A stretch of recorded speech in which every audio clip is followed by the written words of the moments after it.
Welcome to One Way to Machines and the B7 Audi RS4 series. It's important to watch this video the whole way through, as there are idiosyncrasies with the passenger and driver side fog light and different procedures that you're going to have to take in order to get them out in case they have been hacked together by some kind of body shop in the past. And even if they haven't, there are certain routes that I take which are going to be the most effective for the lowest chance of breaking fragile plastic tabs on these older RS4s, which have parts that are scarce. Let's remove the fog light housings, because refinishing the fog lenses is also going to have a dramatic effect both during the day as to how new the car looks and your light output and a good looking car at night. For removing the bumper, please refer to the bumper removal video that is available on the channel. We're going to remove the housings. I recommend you take your bulbs. I have the PIAA yellows in there. When you take it to a shop to get them to put the coating on, if you're not doing it yourself, you don't want to have to blame anybody if bulbs are changed out or missing. So just keep your bulbs to yourself and just give them the least amount of headlight material that you can from your car. We are going into the back of the driver's side fog light area now.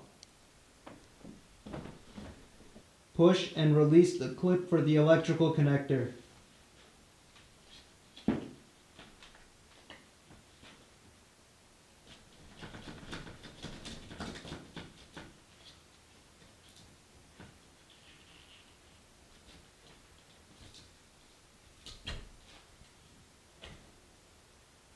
Twist the bulb to the left and out. Make sure not to touch the bulb with your bare hands and put it in a safe storage location, preferably the box you bought it in. Let's go to the other side.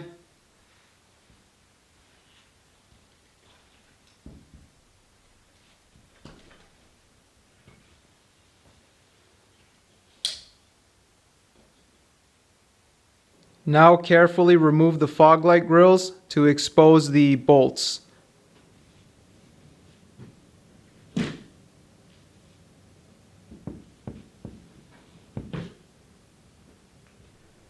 Before we take out the bolts holding the fog light housing, I just want to stress being delicate. Okay, see this one? I still haven't found, I looked around a bit, where the plastic might have broken or is cracked. But you see how much movement there is here with all the screws intact? Let's go to the passenger side. There's absolutely no movement at all. So again, this stuff could be one-off on my car, but if it's broken on one at this age, yours could have a slight issue too. So just pay attention to that. You can see I've got the socket on one of the bolts. They're T25s. A T25 with an extension on a 3/8 ratchet will work. You can use a small 1/4 inch ratchet with a T25 or almost any T25 with a short extension. But you do need somewhat of an extension to clear everything and get to the bolts.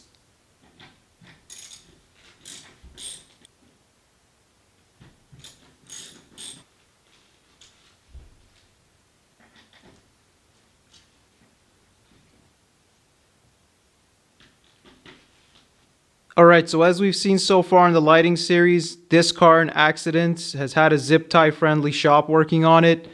You see we've got a zip tie here.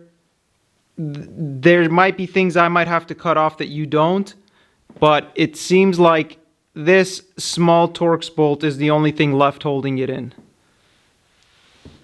A T20 socket fits right in. The T15 I thought was the right size at first, but do it with a T20 to avoid any stripping.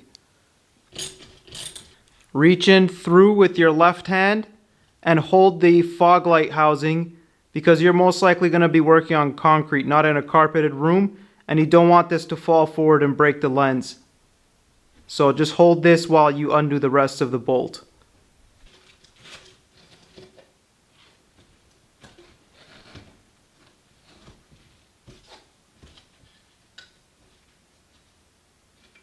Alright, you can see how pitted the fog lights are here, but that next bolt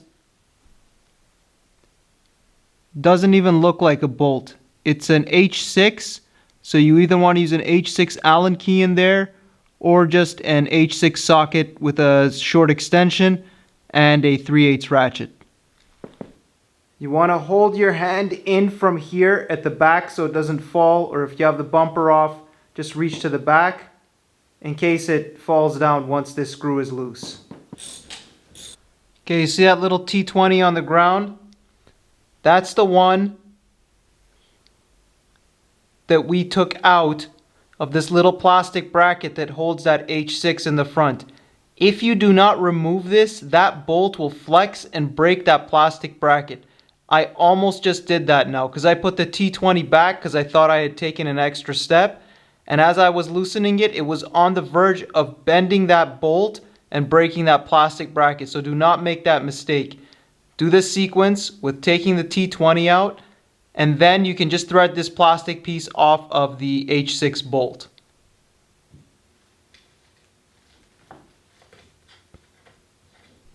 Alright, stay with me. So once you've done all this, releasing it is a bit tricky. Right here and here, you have two plastic tabs.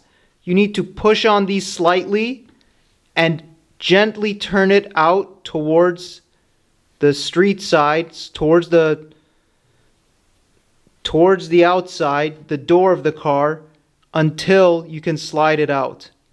We're just going to give a little love tap right there to free them up a bit. Okay, you see I just pushed on it with the screwdriver. The other one was loose. Then we're going to come back to the front. Okay, what I was trying to say before is it's this kind of a motion. Okay, so those two little tabs come out, and these two brackets for the first two bolts we took out have to clear the bumper too. Be very delicate. There's lots of small plastic parts that can break in this process.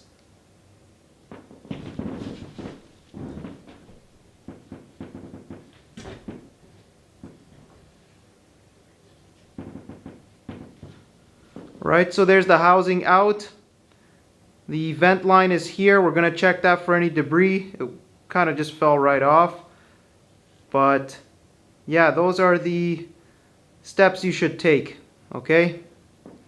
So this bolt is the one that the plastic bracket is on. The reason you want to take this off, you might think you don't need to, but this actually has two functions. It also has a fail-safe where it blocks this whole thing from falling forward if the bolts break. So this in essence does what a third bolt kind of would do. So you do definitely want to take this off to have the safest removal of this housing. Again, here's more evidence of a hack body shop just zip tying stuff together. That vent line was just kind of floating around in there. So we'll have to figure out where all this leads to in next parts of the series. Keep left with left, right with right, all the parts. Two T25s on the driver's side.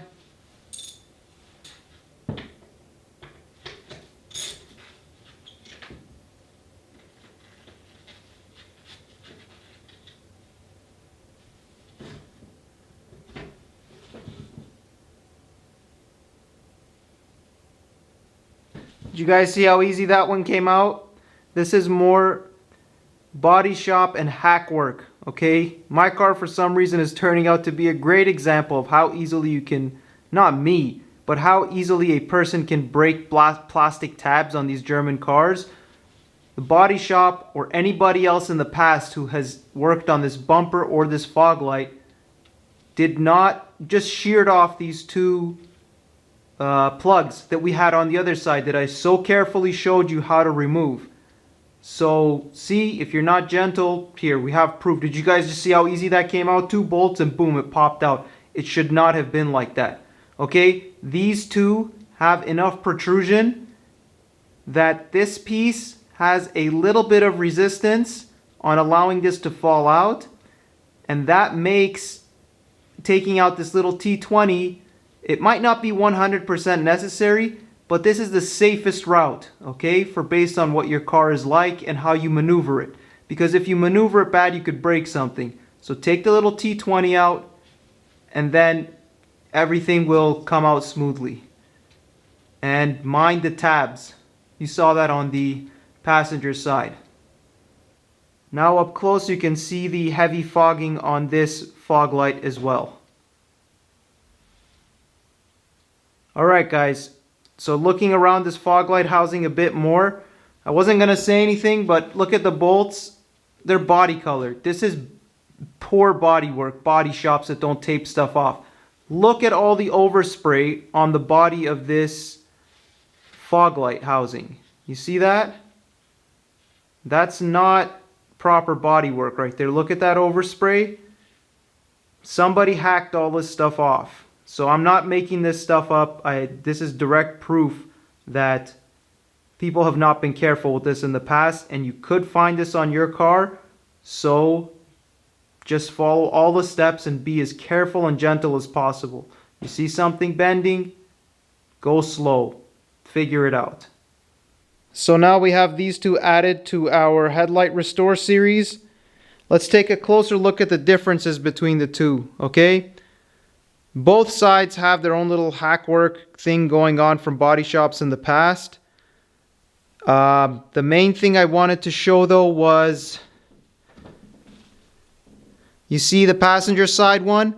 They had just zip tied the vent tube for it, and it wasn't attached to the fog light. The driver's side one, which we just took off, there is no vent line at all. So just at least to get the third point of contact in for the driver's side headlight, we might have to resort to JB Weld.